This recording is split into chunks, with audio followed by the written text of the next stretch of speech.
বন্ধুরা, Shampa kitchen with village ফুডে আপনাদেরকে স্বাগত। প্রতিদিনের মতন আবারও চলে এসেছি একটা রেসিপি নিয়ে। আর শীত তো পড়েই গেছে, মকর সংক্রান্তি চলছে, মানে পিঠেই তো হবে, কথা নেই। আর যাদের বাড়িতে হয়তো চালের সমস্যা, চাল কোটার সমস্যা, তাই বলে কি আর পুলি পিঠে খাবো না? পুলি পিঠে বানানোর জন্য আজকে মুড়ি দিয়ে আমি পুলি পিঠে বানাবো। এখানে দেখুন 1 জাম মুড়ি নিয়েছি। এই মুড়ি দিয়ে যে এত সুন্দর পুলি পিঠে বানানো যায় আপনারা না দেখলে বিশ্বাসই করতে পারবে না। আর এত সুন্দর খেতে হয়, নরম তুলতুলে, আর খেতে দারুণ লাগে। চালের গুঁড়িরও কোনো প্রয়োজন হয় না। এটা আমি গুঁড়ো করে নেব। আর যদি একটু নরম মুড়ি হয় তাহলে কড়াইতে দিয়ে একটু নাড়িয়ে নেবেন, তারপর গুঁড়ো করে নেবেন। আর আমি আজকে নিয়েছি একেবারে, দেখুন হাতে দিতেই কিন্তু গুঁড়ো হয়ে যাচ্ছে, এই জন্য আর কড়াই নাড়ার দরকার নেই। আমি গুঁড়ো করে নেব, চলে যাই। করে নিয়ে আমি মুড়িটা চলে এলাম। আর একটু আমি মুড়িটা চালিয়েও নিয়েছি। আর দেখুন বেশি একটা কিন্তু বেরোয়নি, একটু খোলচাগুলো বেরিয়েছে এই যে মুড়ির। এটা আমি ডো করে নেব, তার আগে নারকেলের পুরটাও রেডি করে নেব। কড়াইটা বসিয়ে দিয়েছি, কড়াইটা গরম হয়ে গেছে। কড়াইয়ের মধ্যে আমি দিয়ে দিচ্ছি পাটালি গুড়। গুড়টা তো দিয়ে দিয়েছি, এরপর দিয়ে দিচ্ছি নারকেল কুড়ে রেখেছিলাম, নারকেল কোড়া দিয়ে ভালো করে নাড়িয়ে পুরটা রেডি করে নেব। দিয়ে দিচ্ছি এলাচ দানা, মুখটা ফাটিয়ে আমি এলাচ দানা দিলাম, কারণ দিলে অসাধারণ একটা ফ্লেভার হয় আর খেতেও ভালো লাগে, গন্ধটা ভালো হয়। আর দিয়ে ভালো করে নাড়িয়ে পুরটা রেডি করে নেব। যত ভালো করে নাড়াবো তত পুরটা ভালো রেডি হবে। দেখুন আমার গুড়টা কিন্তু একেবারেই মিলে গেছে। আর আঁচ আমি একেবারে কম রেখেছি, কারণ পাটালি গুড় বেশি আঁচ দিলে কিন্তু শক্ত হয়ে যায় আর খেতে কিন্তু ভালো লাগে না। এই জন্য আঁচ কমিয়ে রেখে পুরটা রেডি করবেন। পুর আমার একেবারে রেডি, আমি নামিয়ে নিচ্ছি। কড়াইটা ধুয়ে পরিষ্কার করে নিয়েছি, কড়াইয়ের মধ্যে দিয়ে দিচ্ছি জল। জলটা দেখুন ফুটে উঠেছে, এই সময় আমি দিয়ে দিচ্ছি লবণ। লবণটা ভালো করে মিশিয়ে নিতে হবে।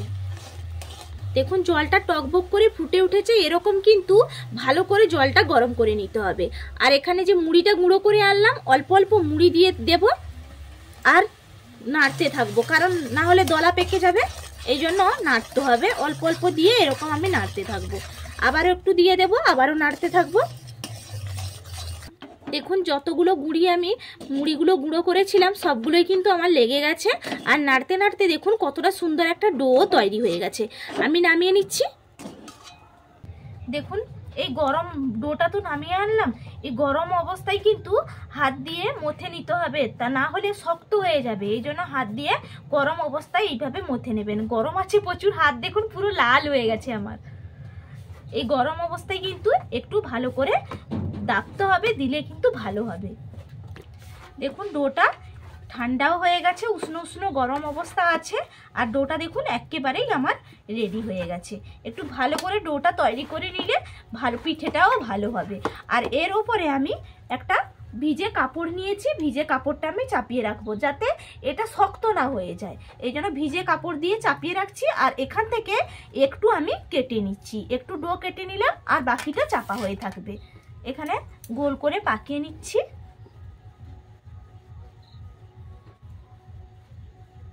গোল করে পাকিয়ে নিলাম, চারিদিকে এইভাবে রাউন্ড করে নেব। দেখুন একটা গোল করে খলি করা হয়ে গেছে। এই সময় এই যে পুরটা রেডি করে নিয়ে এসেছিলাম, এই পুরটা আমি দিয়ে দেব। দিয়ে মুখটা চিপে দেব। আপনারা চাইলে যে কোনো শেপ দিয়ে কিন্তু করে নিতে পারেন, আপনাদের যেটাই সুবিধা হবে আপনারা সেই শেপ দিয়ে আপনারা করে নেবেন। যেহেতু পুলি পিঠে করছি, পুলি পিঠে তো এটাই তো মনে হয় সব থেকে ভালো। পুলি পিঠে আর কোনো কথাই হবে না। আর এখন তো মকর সংক্রান্তি চলছে, আর পুলি পিঠে হবে না তাই কখনো হয়? একটা আমার রেডি হয়ে গেল, বাকিগুলো আমি একইভাবে রেডি করে নিচ্ছি।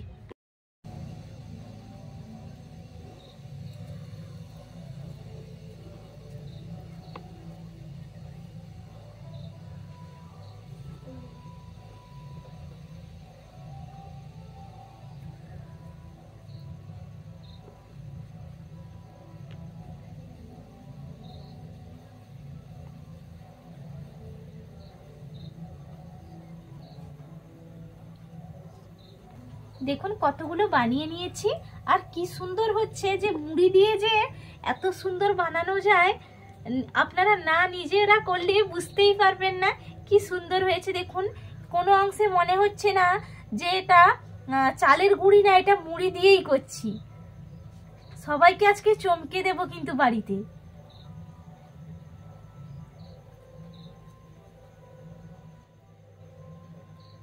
আর একটুও দেখুন গাগুলো ফেটেও যাচ্ছে না, পারফেক্ট ভাবে মাখানোটা হয়েছে বলে দেখুন পেছনটাও মসৃণ আর সামনের দিকটাও দেখুন কি সুন্দর হয়েছে, প্রত্যেকটা অসাধারণ হয়েছে।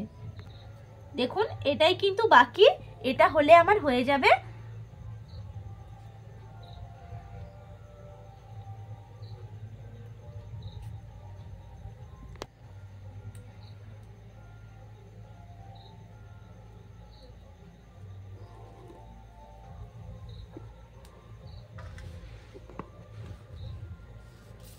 দেখুন বানানো তো রেডি হয়ে গেল, এগুলো এরপর আমি বসিয়ে দেব ভাপানোর জন্য।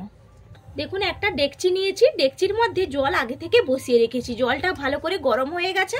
আমি ওপরে ফুটো জামবাটিটা বসিয়ে দিচ্ছি, আর পিঠেগুলো তো সাজিয়ে নিয়েছি। এর ওপরে একটা আমি ঢাকা চাপা দিয়ে দিচ্ছি, এইভাবে ঢাকা চাপা দিয়ে দিলাম, তাহলে ভাপানো হতে থাক। দেখুন আমি 10 মিনিট বাদে ফিরে এলাম, আমি ঢাকনাটা খুলে দেখছি। দেখুন কি সুন্দর হয়েছে, পিঠেগুলো দেখেই আপনারা বুঝতেই পারছেন যে কতটা সুন্দর হয়েছে। একেবারে কিন্তু দারুণ লাগছে দেখতে, পুরো মনে হচ্ছে যে মুড়ি দিয়ে হয়নি, পুরো মনে হচ্ছে যে দেখুন চালের গুঁড়ি দিয়ে পিঠেগুলো হয়েছে। আপনাদেরকে ভেঙেও একটা দেখাবো যে কেমন হয়েছে।